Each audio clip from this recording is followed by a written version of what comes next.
There's no concept that's more central to understanding streams than the watershed concept, okay?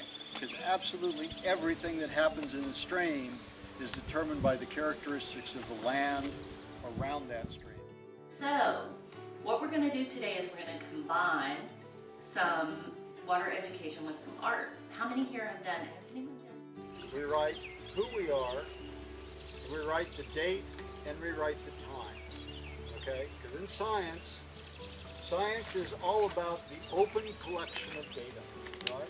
We're collecting data in a way that we share with the world, and if people look at our data and say they have questions about it, they can come to us and they say, well, what did you do here? What did you see here? Why did this? Why did you get this?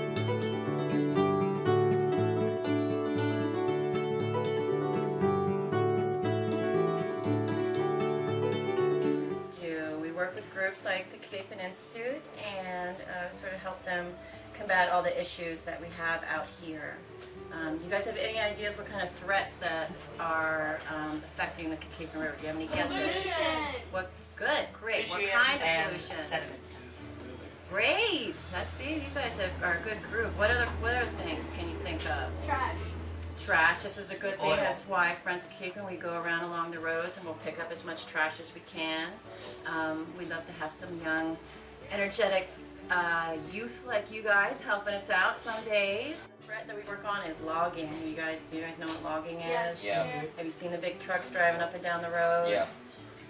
You know, so that when the forest is logged, then you get more runoff, you know, and then the runoff brings the sediment and it's all connected, right? What about MCRs? Mountaintop removal. Mountaintop removal is a huge thing.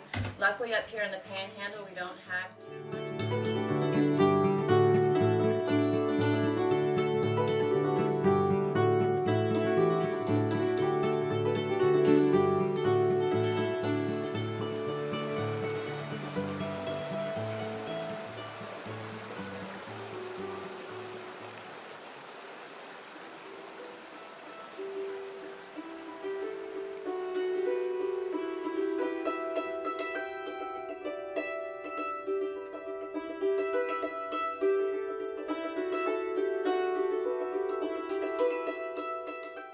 Fairfax Stone.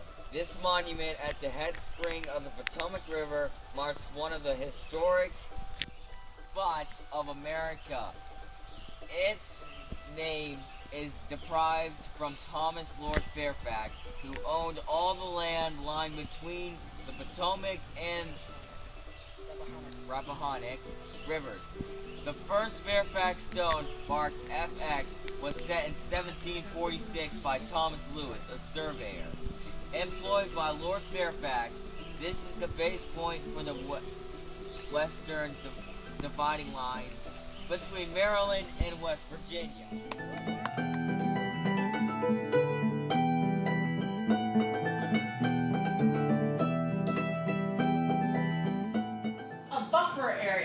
That we see on either side of the stream.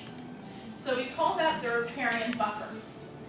So this is where we see like the cattails and other wetland plants living, and so when we get water that comes running off the hill here, a lot of it ends up being intercepted by the wetland. So what we're going to do is make a wetland in a pan. So you're going to work together, and we're going to make 2 wetlands. So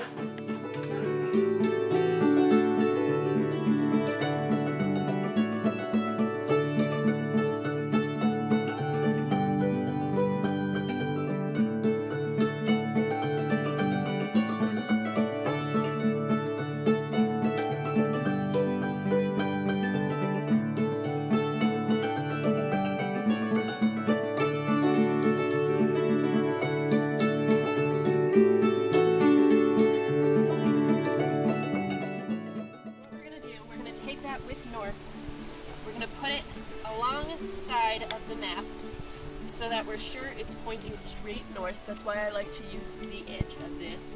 And then we're going to turn the whole map with this in the same spot so that Red Fred is in his shed. So does anyone want to do that for me? Sure, go for it. slip That's down. exactly.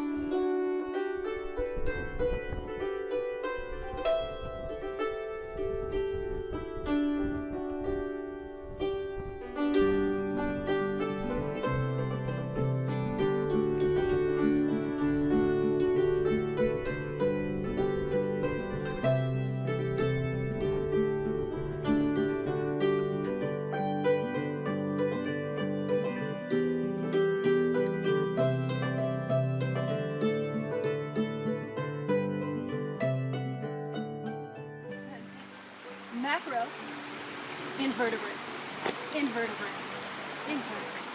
Let's do it again. Benthic, macro, invertebrates, invertebrates. Excellent. That's our little dance. So we remember that it lives under the surface. It's nice and big, and it has no backbone. Nice and big relative to other tiny little things that live on the bottom of the stream. Three main parts of how water flows through a stream are the riffle, the run, and the pool. The pool, just like a pool, flows stagnant deep. The run is swift but steadily moving water, and the riffle is nice, kind of shallow, bumpy water moving over rocks, right? The riffle is where we're going to be looking, right? We got a little bit of a riffle over here.